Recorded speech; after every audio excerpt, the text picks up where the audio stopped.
ఒకరి సుఖ దుఃఖముల యందు ఒకరు పాలుపడి సహోదర ప్రేమ గలవారును కరుణ చిత్తులను వినయ మనస్కులనై యుండుడి. మనం న్యాయ పోరాటాలు పోరాడకూడదు. మనం ఒకరి సుఖ దుఃఖముల యందు ఒకరు పాలు పొందాలి.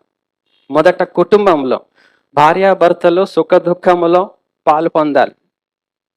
పోటీలు, పంతాలు, పట్టింపులు, ద్వేషాలు, ఈర్ష్యలు, మీ వాళ్ళు మేము అనుకుంటా జీవించకండి. అది ఘోరమైన దుష్టత్వం.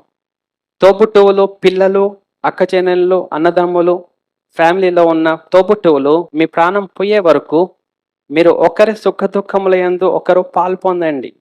అది ఒక కనీస బాధ్యత. ఎందుకు ఉండాలి? ఏం పని? ఏమొచ్చింది నాకు ఇట్లా ఉండడానికి? ఇలాంటి జీవితం, ఇలాంటి కార్యాలు, ఇలాంటి అవివేక స్థితి, ఇలాంటి ఆలోచన, ఇలాంటి హృదయం నీకుంది.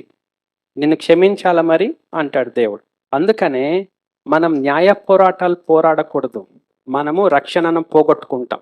ప్రభువు మనల్ని ప్రేమించాడు, జాలిపడ్డాడు, కనికరించాడు. మనం మంచి వాళ్ళమని కాదు, నీతిమంతులమని కాదు, మనం మంచిగా ఉన్నామని కాదు. జాలితో దేవుడు కనికరించాడు, క్షమించాడు. జాలితో మనం కూడా ఒకరి యందు ఒకరము జాలి పడాలి. ఒకరి సుఖ దుఃఖముల యందు ఒకరు పాలు పొందాలి.